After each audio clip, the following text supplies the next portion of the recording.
chat. Make sure we're live here. All right, and go. We live. What's up, everyone? Welcome to the Wolf Podcast.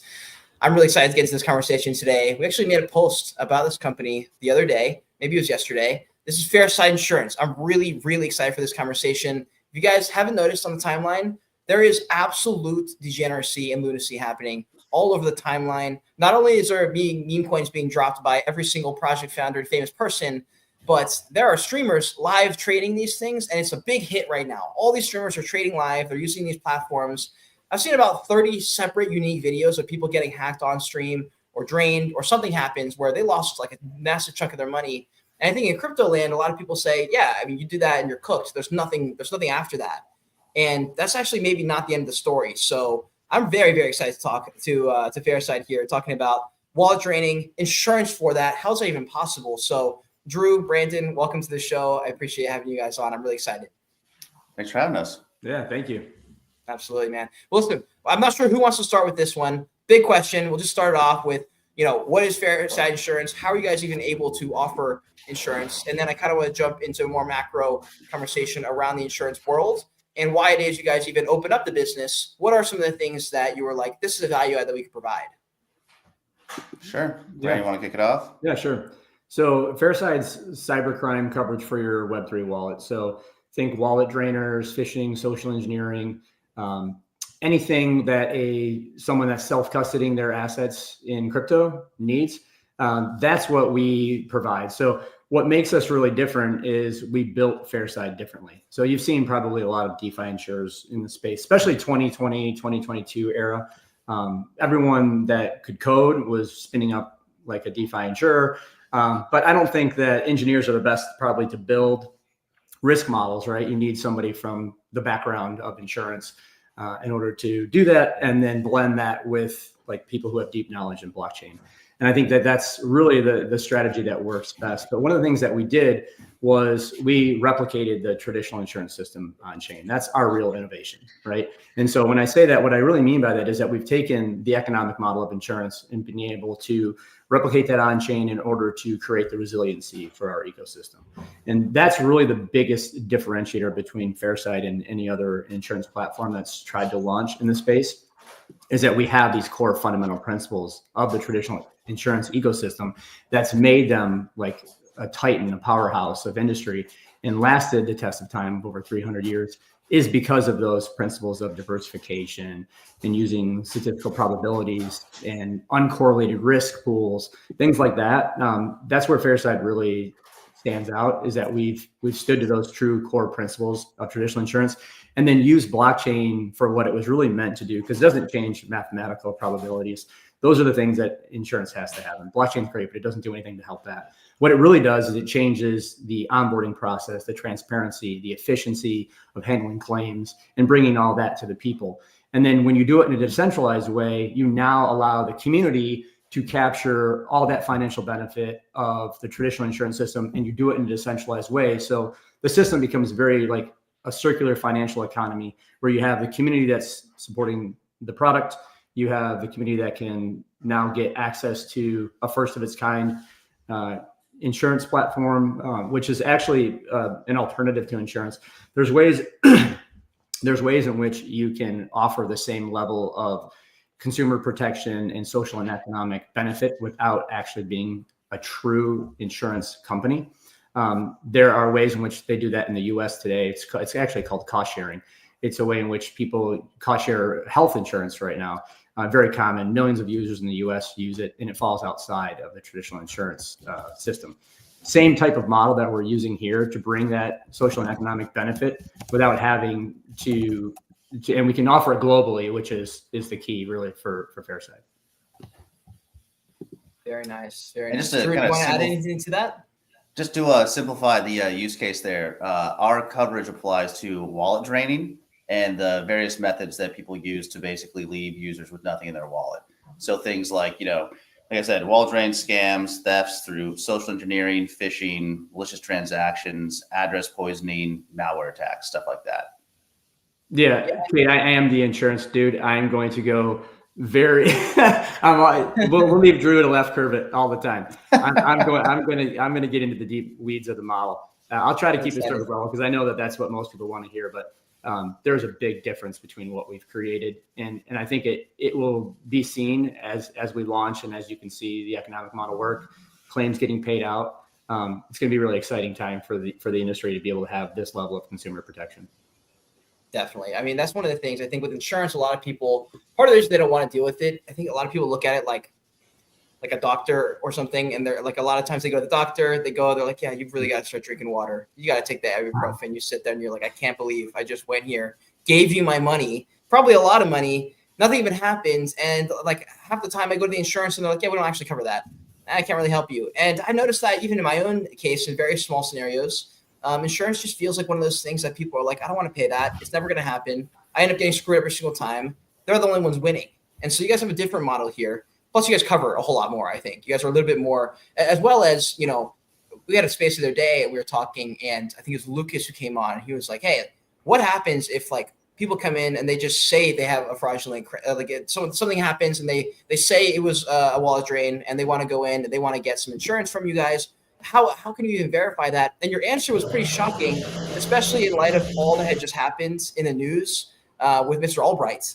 But I would love for you to dive into that because that was one of the most interesting parts of the conversation for me. And then we'll circle back. I'm skipping a little bit ahead, but we're going to circle back when I talk about the insurance industry in general and then how you guys got started as well.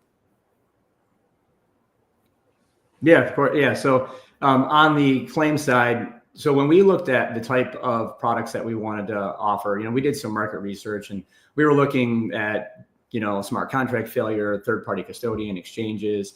Well, the one that stuck out, we happened to be really fortunate to be doing some market research during the FTX collapse, was this migration to self-custody. Everyone said that they did it, right? But not everyone did it, right? Even the people who would like talk about the best security practices still, operated on exchanges. But there is this migration, this push toward self-custody. And I think you can see it not only but in the wallet growth that you're seeing with the different wallets and how fast they're growing user base.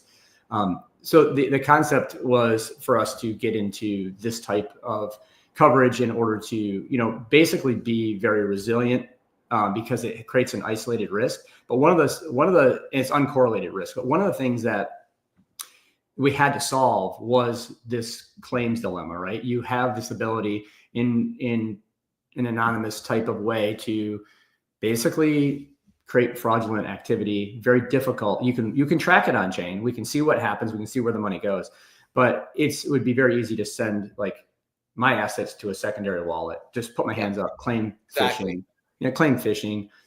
So what we did was, we searched and sought out what we believe to be the most, expert team in all of Web3 when it comes to cyber investigations, digital forensic experts. These guys are the killers in the space.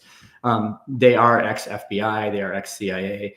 And then to your point on the news, they are the exact people who took down Silk Road, put the handcuffs on Albright. That is. Now, that is not to say that they did anything wrong, in my opinion, in that scenario. They did their job. What happened after that, like the way he was treated after that, I think is unfortunate. And now we see that he's been pardoned, and that's great, right? But these are the best of the best. Now, when you make a claim at Fairside, you have to get through these guys. So the first thing that we do to solve this dilemma is you have to KYC. So it's a permissionless system all the way to the point you want to make a claim. So when you want to make a claim, you do have to verify your identity. And that really is a major fraud prevention. A lot of bad actors are not going to go through this process, try to get, 10 ETH from us, in a claim payback because they want to defraud us and then identify themselves to the FBI, or ex-FBI, and these guys that are just so good at what they do. I think that's the big differentiator on how we prevent fraud. Then we have, and I'll let Drew expand on this, but we then have our own in-house team that continues. We have a lead investigator who's a killer like these guys. They go in and they just do these digital forensics in order to basically prove that this individual is acting honestly in the space, right? We want to create a trust score around these individuals. And so if you think about traditional insurance, if the insurance company trusted you every single time you made a claim, it would be very easy to pay out that claim because there's trust involved. Like, hey, I trust this person. What they made the claim for, we can easily and quickly and efficiently pay that out. That's what we're aiming to do, is create trust scores around individuals based on their on-chain activity, based on the events that occurred in order to for this claim to happen. And one of the things that we want to attract a lot of newcomers into Web3, and we want to do that on the back of coverage like Fairside. And so we expect human error. Human error is covered in traditional insurance, and human error is covered here. You can make mistakes, but we do intend to try to do our best to educate people in the space on how to prevent, loss from happening and make them much more secure and also promote good security hygiene. Yeah, absolutely. If you want to expand on that, of course. Yeah, I mean, I was kind of like simplify it, right? So, so like Brandon's saying, like our coverage kind of applies to the most common forms of theft in the space. Like you were saying, you're watching streamers basically go live trading these meme coins, and all of a sudden they end up getting drained because they click on a fraudulent leak, or they end up, approving a malicious transaction. They don't really realize what's going on. And I think a lot of people in the space are still moving too fast. There are security tools that you can use to simulate these transactions and to make sure that the websites you're going to are not fake and malicious. But a lot of people are also not using those tools. And even if you are, some of those events are still not able to be identified by them in real time accurately. Or some of the events are just not kind of covered by those softwares. And those are the things that like we're trying to protect against. And, what Brandon is talking about in terms of the claims process, like for us, it's actually pretty simple. It starts like with the first form of fraud deterrent, which is, basically identity verification. So if you're coming to our platform and hoping to, basically defraud us out of, a claim amount, you're going to have to basically go through an interview with the guys that Brandon's talking about, who are ex-FBI agents that specialize in these kind of things. And then once you get through the interview and the identity verification process, we're going to do on-chain analysis of basically your behavior and reviewing the way in which this drain went down. And we use the same tools that people like Zach XPT and experts in the space use. One is called Elliptic, and basically we're able to do transaction monitoring, risk scoring in terms of, assigning risk scores to transaction and wallet addresses to flag potential legal activities, additional investigations to trace the flow of funds across addresses, and then compliance tools as well. And, by using all of the different forms of analyses, we're able to come up with, a way to verifiably prove whether or not, there is like reasonable doubt that this claim is actually truthful or not. And after we gather all that information, we submit it to, our core governance council. We review it as a group. We have security experts on that council as well to make sure that we're double checking the results that we're getting. And then we vote on the claim. And I think a big difference between us and other platforms that have tried to provide different forms of insurance, no one's done wallet coverage before, but there are other platforms that try to provide, insurance for things such as like smart contract exploits or exchange insolvencies, things like that, and the way that interests are aligned on those platforms is basically counterintuitive to paying out claims. And so often claims are not paid out. Like, when Luna collapsed, like a big controversy within the insurance space, I'm sure no one really noticed, except for the people that, had taken out insurance against Luna's collapse, was that Luna's collapse was not paid out by these insurance platforms. And this was kind of like the death of most of them back during that age of crypto. And so now there's only like maybe one really kicking around, but they don't do anything like we do, where it's trying to cover people at like, the retail level, just the, base user in crypto who is, trying to basically trade on their own and is also self-custodying their funds. So yeah, that is kind of a, simple way of looking at what we do and how we process these claims and are able to avoid fraud and confirm whether or not they are truthful in nature. Very nice. Okay, that was very cool. I was curious here. It kind of just popped in my head. I promise we are going to circle back to the origin story. This is just fascinating to me. You really don't find companies who are building something that's actually helpful. Most of the things are just an extra solution on top of 1,000 others. This is pretty cool. This is pretty cool and unique. So what does the cost of like membership look like? What do you cover exactly? What does the coverage look like? How do people go about choosing this? Would it be better for me to pull up the site for this particular section? Or is this something that's better just kind of spoken about? I can rip it. I mean, yeah, anyone that wants to go and like learn more about the coverage themselves can go to, fairside.io. But what the cost of coverage is, 1.95%. We offer a maximum coverage limit of 100 ETH. And this applies to basically everything that's in your wallet. So, like BTC, Sol, ETH, NFTs, ordinals on Bitcoin, meme coins, RWAs. We call it full spectrum coverage. And not only do we, we also cover a vast number of networks as well. Like if you go to our website, you'll see exactly what networks we cover. But basically, it's all EVM compatible chains, L2s, the Bitcoin network, Solana, stuff like that. And when you sign up for coverage, it doesn't just apply to the wallet you sign up for. Like we suggest that people, basically use a fresh wallet to sign up, kind of use that address as your user ID. And then from there, you're able to add 9 additional wallets. 10 wallets total that you're able to coverage for, this kind of blanket coverage that extends to 100 ETH. And so that allows users to, kind of keep up with the best practices of good wallet hygiene, spread your assets across multiple wallets, have multiple wallets on multiple networks that are able to be covered. So, everyone's not holding all of their assets in one wallet per network. Yeah, I'll simplify one thing there too, Drew, is that it's the 195, it's up to 100 Ethereum in coverage. So you can choose one Ethereum to 100 Ethereum.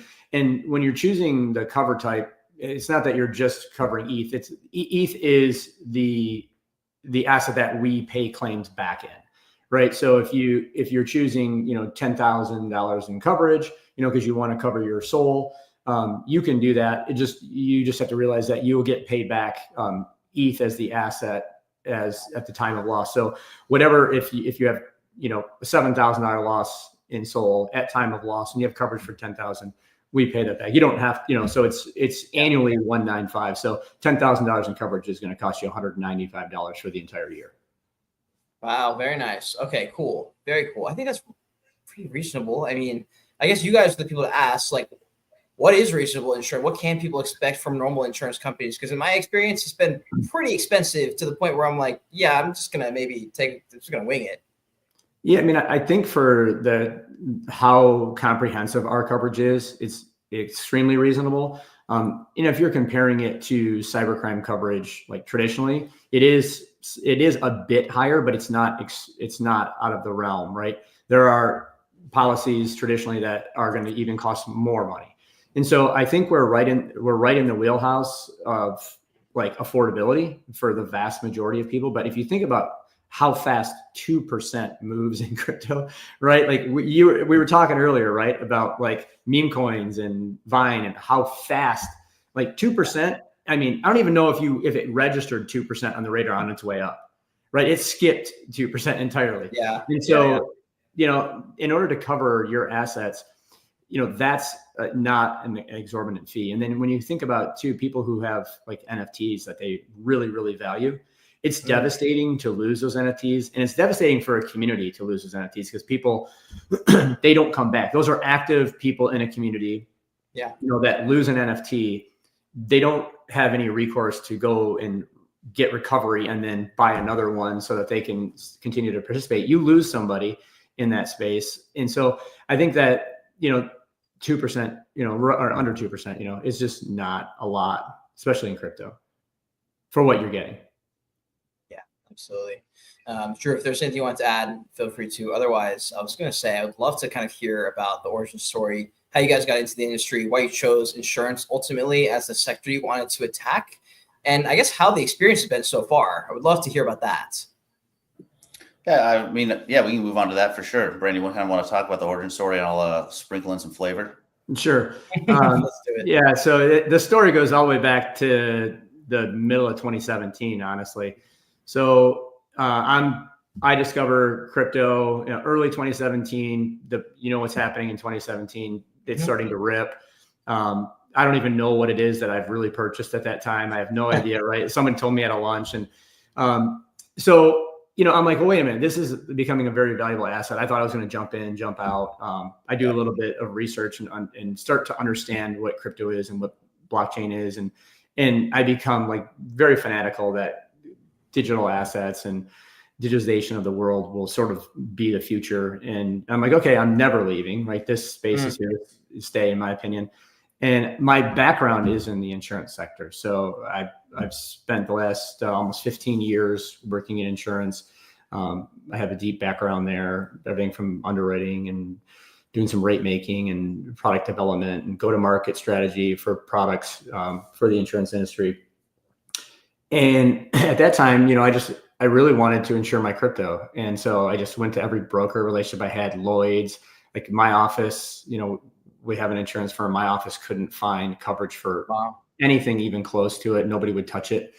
And so that's kind of where I just said was like my aha moment. I'm like, consumer protection insurance really backs every industry. There is no industry that has stood the test of time without insurance. People love to hate it, but can't live without it. It is really the reality of insurance, right?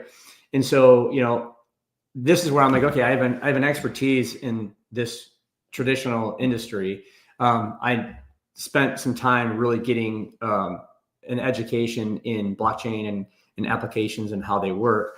And I sought out looking for someone to help me with this. And I came across Drew in the most random way. I mean, it's probably too long of a story. No one's going to care about it. But I came across Drew in this very random way. And we started talking about how we could do this. And we started pitching ideas in late 2017 around all kinds of different coverage aspects, what we could do, how we could deliver it. And then ultimately, we just kept iterating until we found a product market fit for the industry that had market thickness that literally now speaks to everyone in crypto. We didn't want to target a segment of crypto, which, smart contracts and exchange use and all those are like segmented user bases. We wanted something that would scale alongside the growth of crypto.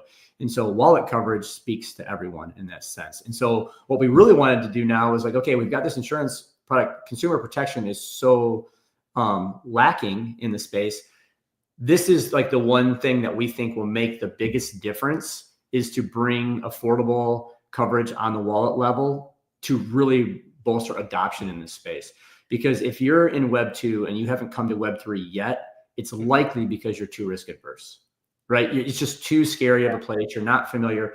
And so how do you get comfortable is you get a safety net. You get something that, we want you to be safe. We want you to be, secure. But at the end of the day, you're going to make mistakes, especially if you're new, right? And even, people that are really Web3 native make mistakes. Like even to your point, like, I got hacked earlier this year, and it was so bad. I didn't lose like a bunch of money, but it was scary. He definitely got access to everything I had, and I had no clue how he had access to all my wallets. I didn't have any. I wasn't holding anything in those wallets at the time. I got very lucky. I had some NFTs that I lost. I was upset. I lost some Bodogo NFTs, but we recovered. But that was some very scary moments, and there was nothing. I literally said, well, there's my tuition for the year, I guess. Move on to the next. But that was terrifying. And that happens all the time. I just clicked the link. It wasn't even the fact that they somehow snuck into my computer. I just wasn't paying attention. I was watching a show. I had my phone up, was trading something, and I clicked a button, and I was like, oh yeah, let me claim this thing. And I was just like, why is it asking me to claim twice? And I was just like, oh no, or whatever. I forget what it was. Something along those lines. It's always how it goes. Well, you're not alone, right? You're not alone. This is happening to tremendous amount of people. You can see it all over crypto Twitter. If you just type in wallet drainer, and it's going to pop up constantly, people telling their stories, but I think that you don't have to tell this story anymore. Like you're going to get wallet drained, and then you're going to make a claim, and then there's going to be no post about it. Like you don't have to talk about being wallet drained. The post will be, hey, I got paid back. This was amazing. The community really supported me. Fairside was amazing. That's what the story is going to be. It's no longer going to be, I got drained, and people, it's a sad story when you get drained if you don't have coverage, right? And people will feel bad for you. But then I just do think there's a level of empathy that's going to go away when you have a solution. You know what I mean? Especially if we do a good enough job marketing and people know it's available, right? If you don't know it's available, then that might be on us, that we didn't get the word out.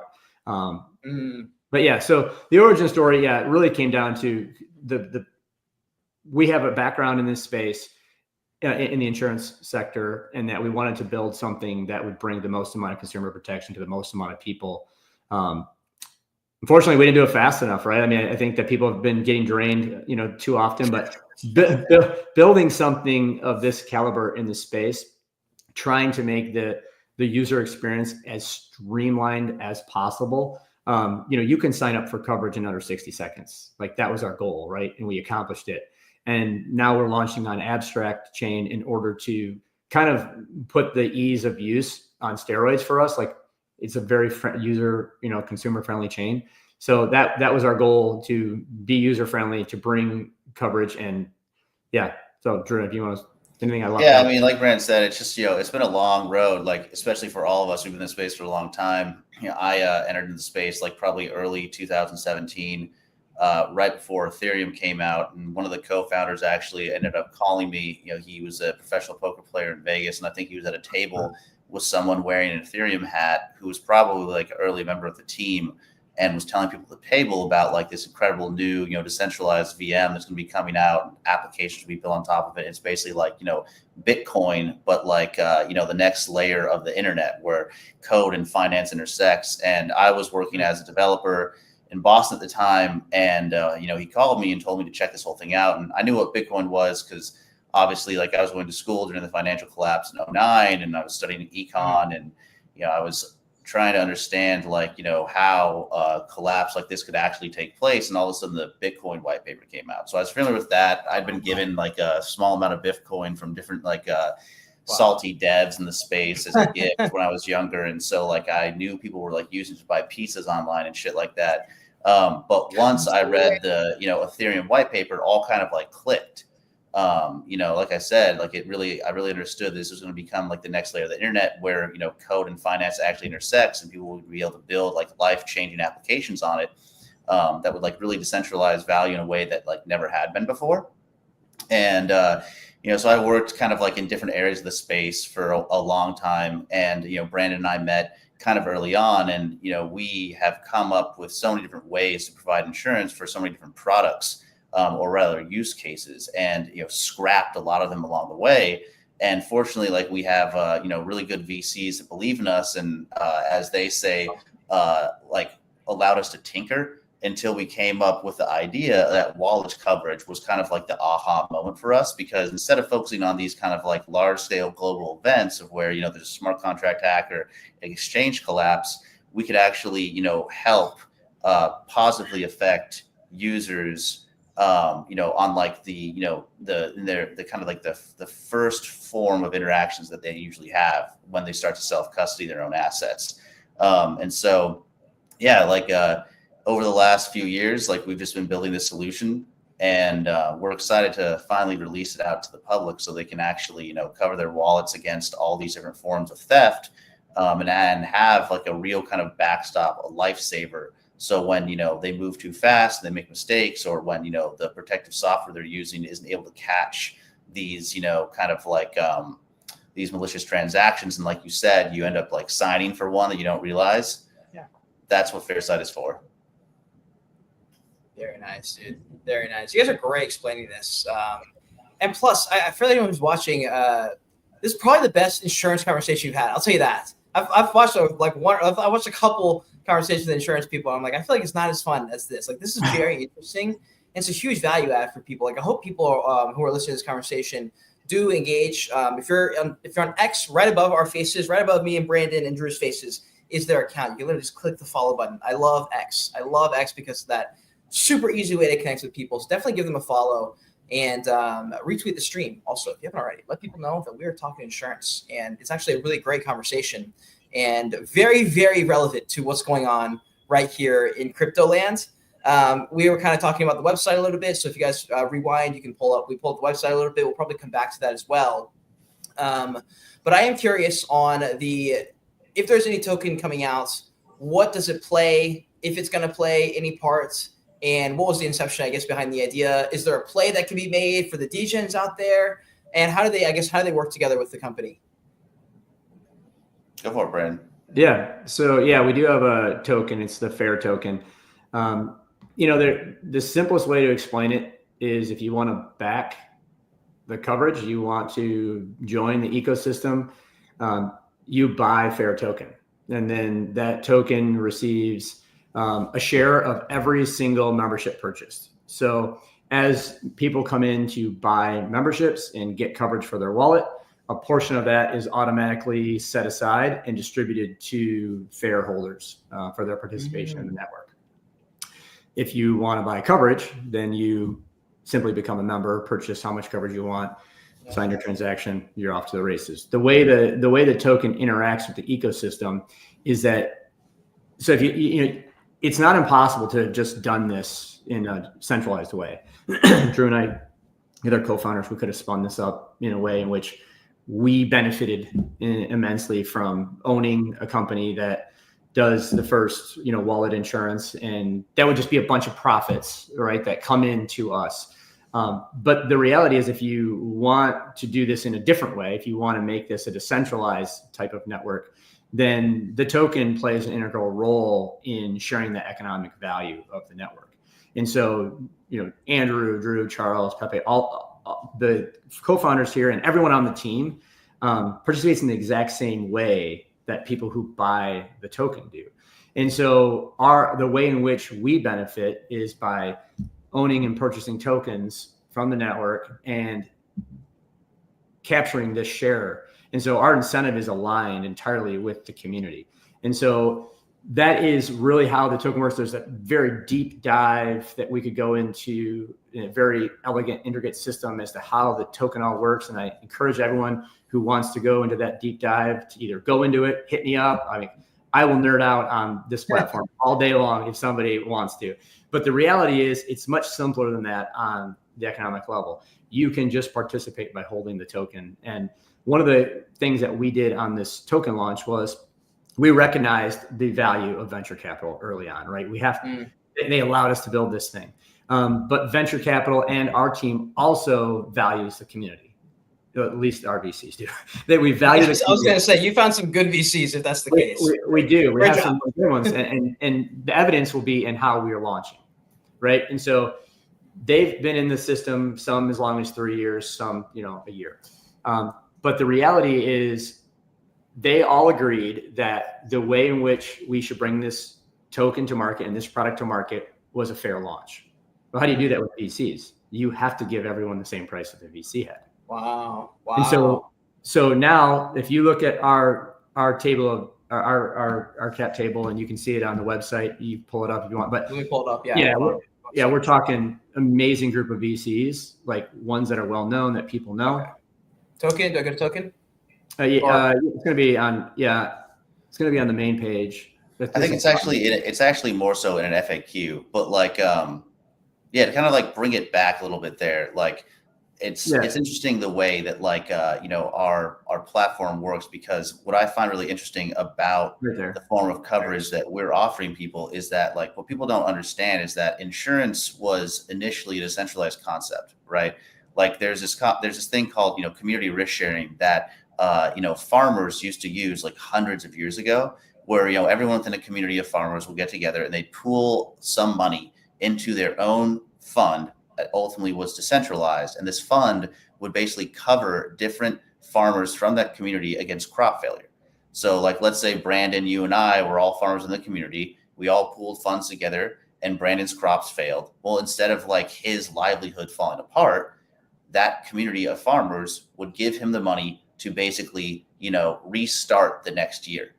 And that concept applies perfectly to what we're doing on chain. And like, that's why, we're trying to kind of, treat everybody fairly as well by offering them the same price to enter in as the VCs. And also the team too is getting the token for the same price. The only people that are locked up though, for a long period of time is us. And so ultimately, like, no one can really use anybody as exit liquidity. The team is in for the long haul. And we're all kind of like, degens at heart. And we've seen a lot of different phases in the space, like especially the ICO era issue of projects basically raising on white papers and creating this vaporware that was never able to be brought to market. And so like by the VCs believing in us, we were able to basically experiment, build different solutions, and settle on one that we actually thought would work and have an application at the highest level for the masses.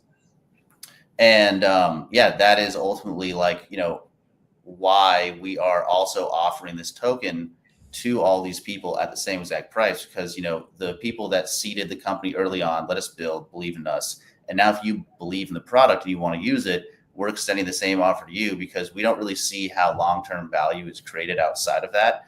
You know, there's a lot of kind of like boom or bust projects out of there that, like, you know, create these wildly high valuations, and people get in, you know, when the token finally becomes available, and are just used as exit liquidity. Like, we don't want that to happen for us, because also our product relies on a large pool of ETH that we use in order to back these claims and reward the users in the network. And so if we can't offer the same deal to people that are coming in at the ground floor that help us build that community that initially buy that product, then, you know, I just don't see how we're going to be able to be around for the long term. And insurance is meant to be around for the long term. Like, it has to be something that's essential in this space, because there's like, you know, it's interesting, right? Like, I understand why there isn't a, you know, like, there hasn't been an emphasis on consumer protection for a long time, because things move so fast, and ultimately people just kind of like don't care about these things until it directly affects you. But like, believe it or not, it will probably happen to you at some point if you stay in this space long enough. I totally lost my train of thought there so early in the morning. Talking about the permanency that we need for insurance. It must be permanent. It's the most important. Oh, right. And so, okay, like this is the question, is that, like, I have so many friends that hit me up during like every cycle, right? And they're always just like, be like, hey, like, you know, what do you think? I had a friend actually hit me up the other day. Was like, yo, what do you think of XRP? And I thought this was so funny too, because like 3-4 years ago, this person actually hit me up and asked me the same thing. What do you think about XRP? And ended up getting hacked and losing all of their XRP, and hasn't been back in the space for a long time. And what's funny is, like, the short-term memory loss is ridiculous. So I don't even think he remembers even like having XRP years ago. But the point I'm trying to make is that, like, you know, if new people are entering the space, and I think people are underestimating how few new people have been entering the space over the last 9 months. It's still very much of like an insular community here, people trading against each other. And there hasn't been that next wave that's onboarded new consumers into crypto. But if we're trying to do that, and we're trying to keep those people in the space instead of it emptying out after every cycle, once people kind of get wrecked and aren't able to make that life-changing money that they expect, we need to be able to provide a backstop. So like, when someone is going to enter the space, and let's say they lose their funds because they're still moving too fast, they don't understand how this technology works and all the risks that are there, they're not going to stay. And then all their friends that are on the cusp of entering into the space are not going to either, because they're going to hear this horror story from their other friend, and we're going to lose out on that domino effect of bringing in a next wave of people, because everyone talks, right? And like, everyone ultimately is a little bit afraid of, you know, how this technology works, because they don't understand it and they don't want to take the time to understand it.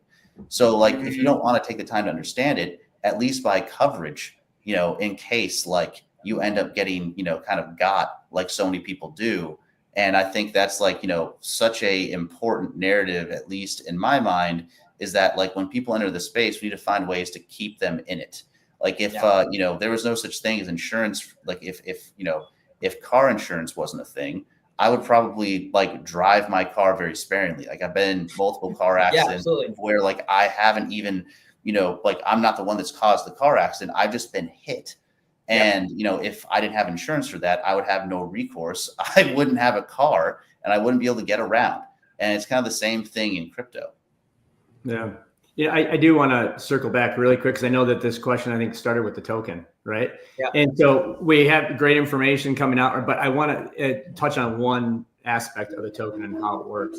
Yeah, please. I think it's important, and it's a differentiator between anyone else that's attempted to do what we're doing, is that in the space, when you get involved with the DeFi insurer today, what you see is the direct liquidation of that asset in order to provide the insurance. And so you stake your assets, and then they'll offer some cover against that. And then if there's, you know, a smart contract failure, then there's a direct liquidation of that pool. And then you just basically swap investor misfortune, right? Like, I bought the insurance, so I'm made whole, but you backed the insurance, so now you have a loss. There's no economic value gained in that system.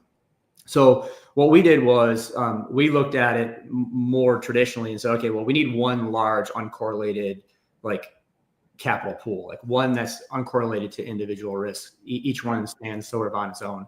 And so when you own the FAIR token, you're getting, the percentage of share that you get each time somebody in rewards, each time somebody buys a membership. But what you're not getting is a direct liquidation. So if you own, 10,000 FAIR tokens and they're valued at $2 and we pay out one person's claim, there's this very, very slight marginal decrease in the value of each token you hold. But there's no direct liquidation. But what happens is with the amount of money that we're putting back into the pool, we're able to grow that pool at a rate higher than the losses that we're paying out. That's like underwriting profit, right? Like it's going back into the pool, and that generates more money in the pool than you start with. Typically, the way insurance systems work is you really want to measure the amount of premium you generate versus the amount of claims that you pay out.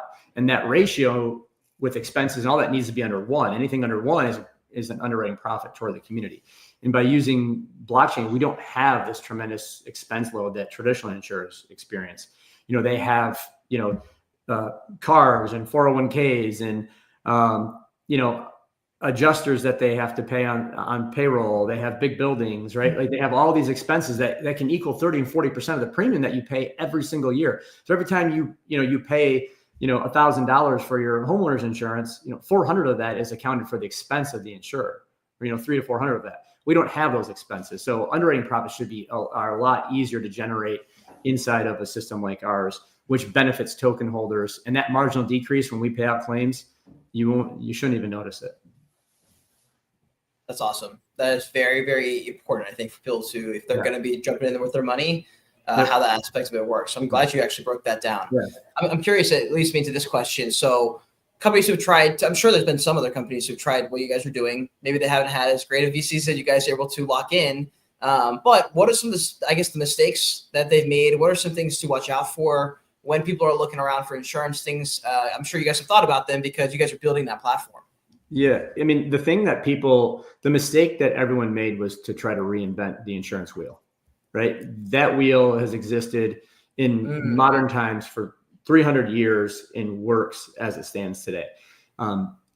Moving away from a model that works and not using blockchain for what its intended purpose was, for like the transparency and efficiency, is the mistake. And I've seen it happen over and over. Drew mentioned the Luna collapse. There was some insurers that did pay out. Some didn't, but there were some insurers that did pay out. And they almost wanted to celebrate it on Twitter, like, hey, look, we paid out on Luna. And they ended up liquidating like 40% of their entire claims pool. Jeez. That means you as the stakeholder, if you staked that pool, you lost all of your money, right? And those claimants, got made whole, but the stakeholders were devastated, right? And so I really didn't think that was a point to celebrate, because it's a broken model if you have to directly liquidate your stakeholders. And so, that was one mistake, I think. There's many mistakes that they've made, but the mistakes stem from too high of a correlation of risk. And when you correlate risk, you kill capital efficiency. And when you kill capital efficiency, it's arguably your most valuable asset as an insurer, is that you're able to take smaller amounts of money due to uncorrelated risk and offer lots of coverage against it. And if you can do that, you can generate lots of yield for your community, for your people who backed the system. But if you don't have a high capital efficiency, you generate really small amount of yield, and then people have an outweighted risk in the system. So it's very difficult to get stakeholders to participate that. And then when you don't have a high capital efficiency, you don't have product capacity. And if I don't have product capacity, and I can only offer small bits of this product, then how can I really generate a reward? So it becomes like this circular death loop and spiral that I think a lot of the insurers before us have experienced. Now, there's some that have stood the test of time, and it's amazing. You know what I mean? In that space, it really is. But most have not. And I think it stems from those core flaws within the system. Yeah, the liquidating the pools, I am like, who thought that was the move? Like, have they ever been in crypto? Like, there's no way that's going to go over well with the community. I mean, Yeah. Drew, am I off base there? But that makes zero sense in my head why anyone could think this is the move to make this happen. Yeah, I mean, straight up, like it's they all kind of end up looking more like these decentralized betting protocols where people are That's what it sounds staking like. into these pools in order to, hope that like these projects don't get hacked, and when they do, like Brandon said, they get fully liquidated. So yeah, like like stakeholders are not aligned with the claimants in the way that like our network is. And like we are like really trying to pay out claims, whereas those platforms, the people that are staking into them, they're not. And that's just like a huge problem. And that's like why Brandon has been so important to, actually coming up with a model that works in this way due to his background in insurance. Yeah. Early days. I mean, if you look at some of the early language of the DeFi insurance protocols, it did say like you're making a bet whether or not the claim, so if you back XYZ project for smart contract failure, you're making a bet that they won't have a claim, that they won't have an exploit. Right. Yep. And if you take the insurance, you're making the bet that they will. Right. Now, all of that language has been changed ever since. Right. And I think like the guys that are in the space that have made it have really been able to adapt to that. To adapt to a model that's a little bit more, I guess I would say along the lines of what is sustainable. But it really comes down to demand too. If there's not a huge demand for what you're offering, then just having a big pool of assets and not a huge demand, you can stick around, right? Really, it's the demand is where we think that wallet coverage stands out, because it's for everyone, right? Like you can make a mistake. I don't have to bet on the protocol getting hacked or having some big exploit that brings $100 million. Another issue was they went after catastrophic risk. They targeted catastrophic risk as a product. And so when you go after smart contract failure, that type of loss is catastrophic. The single loss affects a whole lot of unrelated people in the same event. So that becomes catastrophic in nature. A lot of people can suffer a loss on the insurance product at the exact same time. That is, in my opinion, a very difficult place to start when you're trying to enter and build a platform in Web3. And so really you want to start building a platform with uncorrelated, isolated risk. So, okay, you have, a phishing attack, you get some malware on your computer, you're drained. Has no effect on me or Andrew as people who also have bought the coverage from Fairside. That's a big differentiator because the losses are isolated in that way that they become very manageable for us to pay out. We built the system to be high frequency, low severity. We want to pay out a lot of claims to a lot of people, at least our planned amount of claims to a lot of people, right? With lower severity. So we don't want people coming in and buying, a $5 million membership inside of Fairside. Right. That's why we limit it to, 100 Ethereum in value. So, today was at like $320,000 across multiple chains of assets. That's sustainable for an ecosystem to start within. It's not sustainable for us to take on a $5 million single policy limit and then pay out $5 million. It's just not an area that we want to play in right now. Yeah, man, that is really interesting. I want to ask this. So we just ran through a bunch of things that, either things that went wrong, things that people should be thinking about. One thing actually that comes to mind is liquidity pools, just because I saw some of what was his name? It was Ryan something, someone on the Trump team, drops his meme coin, posts a picture, $19 million in his account. He's like, oh my God. He says something like, good grief, whatever. And like 20 minutes later, like the liquidity pool goes straight to zero. And everyone's like, oh my God, what happened? And a few minutes later, he like comes out with this whole statement. He's like, guys, I think I got wrecked. I just listened to this guy and he said, hey, you have 19 million tokens, just sell 1 million of them. And he's like, I don't think he understood that there was not $19 million in that pool. So when he sold the million, he sold everything. And I was like, dude. So I think there's a little bit of education that could go into it on the DeFi side of things and liquidity. I don't know. Like, is that something you guys are paying attention to? You think I'm on point there with it? Or is it one of those things that people just need to learn? Or how do you guys go about this? Because liquidity pools and stuff, I feel like are a little bit confusing for the average new person who enters the space. Are you asking how do we manage that on our side, or how do? or just in Oh. like traditionally? Just kind of, well, okay, maybe both, but I was also wondering if that's something you guys plan to attack, with insurance, with content. It feels like, from my head, if you guys ever step into the content game and you guys start rolling out a bunch of content that's not specifically promotional for yourself, but just like educational, get it out there to build the brand. I was like, that kind of stuff I think would be super helpful for the new people, as well as people who've been in the space for 2-3 years. All they've really got experience with is buying spot. They bought Solana. Hopefully they ran it up or something. That's really their game. They really haven't dipped their toes into liquidity pools and those kind of things.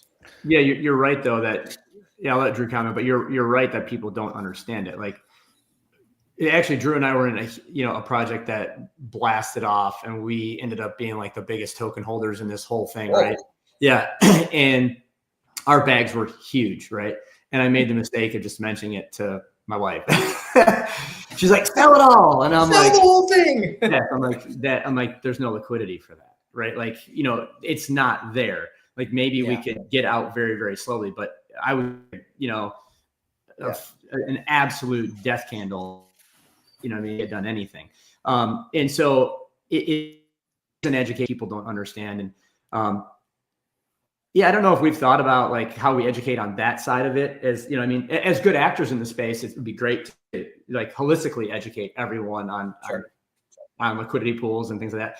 Our focus is most likely is going to be on security, using security tools, how not to get hacked, how to stay safe in the space. Some of that maybe down the road, but that is going to be a learning curve for probably many people along the way. But but more people come in, liquidity would become deeper and deeper and deeper. I think the problem with that too is that like, this might be a little bit of like a harsh take on it, but like that is ultimately like a fair way to lose, the value that you've created for yourself. Like Brandon is saying, like, we've round tripped many bags before. And although like we've seen, 7 figures in our wallets, like there hasn't been liquidity for us to be able to pull it out of projects before. But that is a fair way to lose your value. Whereas like what we're trying to cover against are unfair ways to lose your value. And if you're talking about education, like not to kind of split off into like a different direction, but like we obviously think education is really important. And we've onboarded a lot of people within the security space are under our ambassador program. If you check it out, like on our timeline, you'll see we have about 20 of them. And they all kind of like write, security threads for us. And, we kind of like use them to create trust within our product because they trust us.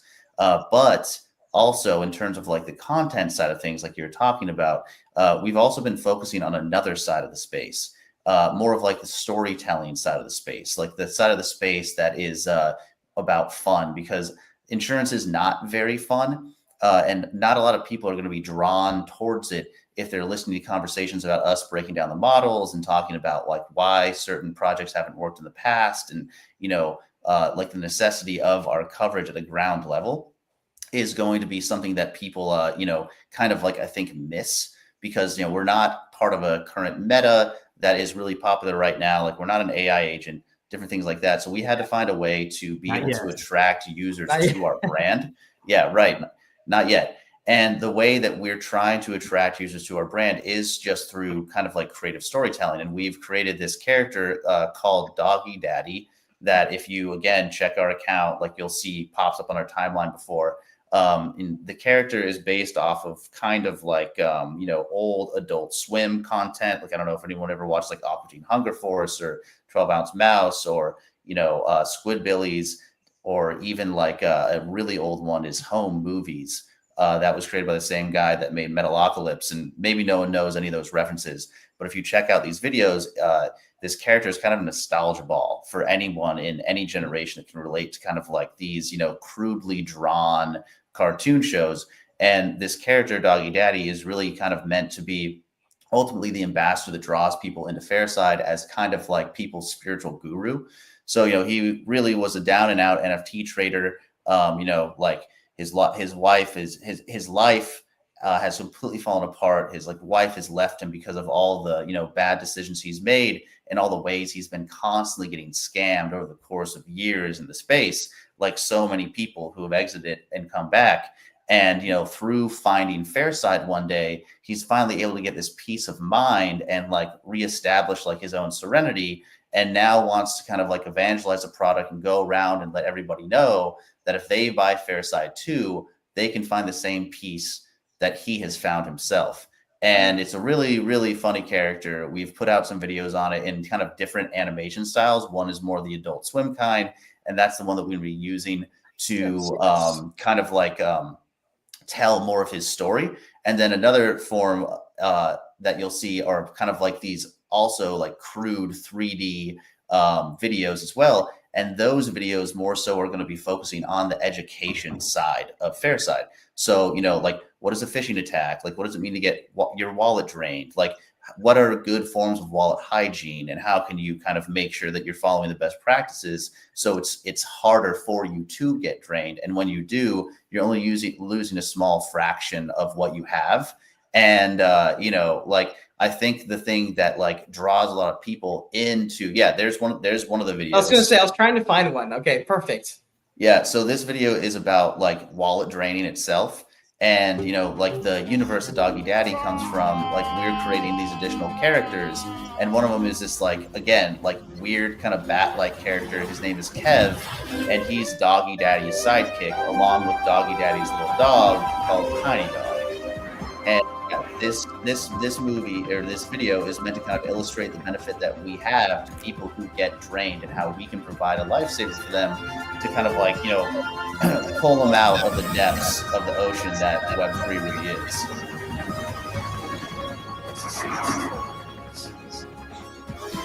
And like we have, what's cool about us is that we don't just have a team of like, like insurance experts and, really seasoned developers. We also have like a creative director that's put together a team of storytellers and illustrators and animators. And those are the people that we work with to create these videos. And the initial one that we put out, which really kind of like starts the story of Doggy Daddy, that's more of like the Adult Swim content, is further down. You can check it out anytime anyone wants to. But like this is what we're going to be using to really draw people in to our product, because if they find this content and they think it's funny and they want to engage with it, then they'll naturally be curious about the company that's putting this stuff out. And I think that like what's created all these robust communities over time in the space that do have this kind of longevity, that pull other people into it, is what you kind of saw initially make NFTs so popular. It was like the storytelling aspect. And like the NFTs that ended up doing the best really had the strongest storytelling, or were able to establish these communities of people that like really wanted to build on that. And now like the space has kind of transitioned away from those NFT projects to meme coins.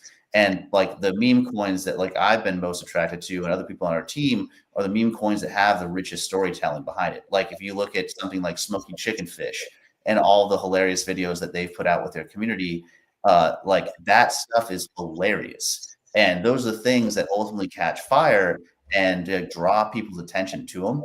And ultimately, like those tokens are about nothing other than just the storytelling aspect that they've created. And that is something that we're trying to do with this character. So we're going to be putting out a lot more content that people can kind of engage with and ultimately just have fun. I think that is, the thing that's become the most powerful tool lately, is just creating something that people can interact with and have fun. Like I know I keep saying the word fun, but like what's not fun is learning about the intricacies of insurance and like why we can potentially succeed with the model we have versus the projects that have not been able to succeed. Like we hope that our project will just prove itself, but until we do, we're going to need to draw people in a way that is engaging and that people will want to actually interact with. And I think this character is kind of like going to be the secret sauce for that, like I said, is this nostalgia ball that everyone can kind of like relate to based off of the cartoons they grew up, whether it was like Aqua Teen Hunger Force back in the day, or whether it was something like BoJack Horseman over the last, 10 years. Like it's kind of like that is the thing that we're trying to hit on with people. And so far we've gotten a lot of positive feedback with this character, and like we personally think it's like hilarious. So it's been really fun to make this, and like we are continuing to build on it. And it's like another part of Fairside that I don't think people will really expect to see is we're trying to kind of thread the needle through like a serious brand that has very serious people backing it. And then also this other side of this brand that focuses more on kind of like, the meme-ish qualities of, the marketing space and what has made so many meme coins and NFT communities so popular over time. Well, I loved it. I thought that was hilarious. I got to play it back later with sound. But I thought that was hilarious. I think it was a great angle. I mean, that was pretty much what I was trying to get at with the content side, with education. I was like, is there a possibility that you guys go super heavy into just tons of original content? It looks like you guys are already on that route. So you guys have already decided. That's awesome to hear. It's awesome to hear. You're right. It's hard to get that information into people's ears. And so you got to find a way to Trojan horse that. So that's awesome to see. Yeah, exactly. Yeah. Doggy Daddy is our Trojan horse, and hopefully he'll end up being the, spiritual guru for people in this space, trying to protect them against wallet drains and, educate them on the different fears that we all have against it. Like waking up early in the morning, like something that happens to me every once in a while is, I'll wake up and I'll go to connect my wallet. Right. And there will be kind of like a lag. And so it will show like a balance of 0. And all of a sudden I have this like stomach drop moment, and I like immediately enter into this cold sweat. And I think to myself, like, oh no, it like finally happened. Like, how is this possible? And then 5 seconds later, all of a sudden the balance loads, and I'm kind of sitting there like white knuckling my desk, having this existential crisis that like I didn't need to have at 8 in-the-morning. And that's just because my wallet didn't load quick enough. And, this is kind of like, this is the thing that I think a lot of people like take for granted, that like, it will happen to you at a certain point in time. Yeah, absolutely. Wasn't that the number one reason people say they don't buy insurance? Because it won't happen to me?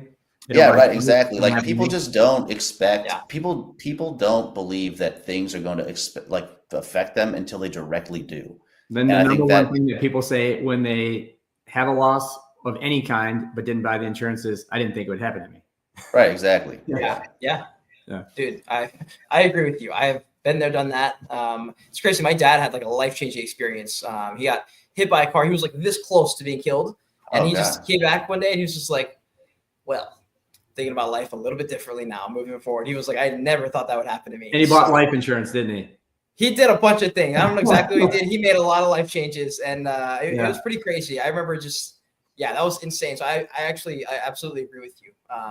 That is unfortunately how we are. I think we'd rather be reactive because we don't have to put as much effort into it beforehand. It's just, we don't feel like it. It probably won't happen. So we'll just deal with it when it comes. If you do that, you're going to be the one picking up the pieces. Unfortunately, it's the case. I just realized too, the hour's flown by. Like we literally flown through this conversation. I do want to make sure we get this into the end. I feel like this is a great place to wrap. Would be for people who are like, okay, cool, down. Sounds good to me. I should get started before it's too late. Where do they go? How do they get started? What is those very next steps right after this podcast they could go ahead and click into? Yeah, so I'd say first check out our X account and our website, kind of get a feel for who we are and what we offer. We also have a pre-sale going on that Brandon mentioned, where you can purchase the product, and you can also purchase an allocation in our token at the same exact price as VC's got it for. And we'll be launching shortly on Abstract, and when we do, that coverage will go live. You'll be able to submit claims if you experience a loss, and we'll pay them out. So I'd say it's as simple as that. Very nice. Brandon, anything you want to add to that? No, I think we're talking about how to get involved in Fairside. That is exactly what you do. Get some coverage, hold some fair, and watch some Doggy Daddy videos. And watch some Doggy Daddy videos. I love it. Perfect. Well, listen, I'll throw it back over to you for just any final takes, any final call to actions, or anything you want to shout out before we wrap. And we just mentioned the TGE, and that is coming up very, very soon. Is there anything else you wanted to mention before we wrap that you want to leave the audience with while we have them here still? I mean, I just say, believe it or not, it can happen to you, and come get our coverage, support the network, and become a part of the community. We have a lot of fun things we'll be putting out over the next month or two. And like I said, when Abstract goes live, so will we. Until then, we have an awesome offer to be able to get in on this pre-sale and pre-purchase the coverage. Don't miss out on that. We truly are trying to fair launch this in the community. We have some other tricks up our sleeves, and take note. Awesome. Brandon, anything?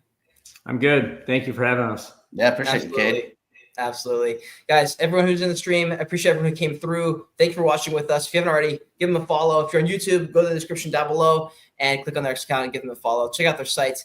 Get involved. I hope you all have an amazing rest of your day. We have spaces and streams every single day here at Wolf, and we'll see you in the next one, fam. Take care. Cheers.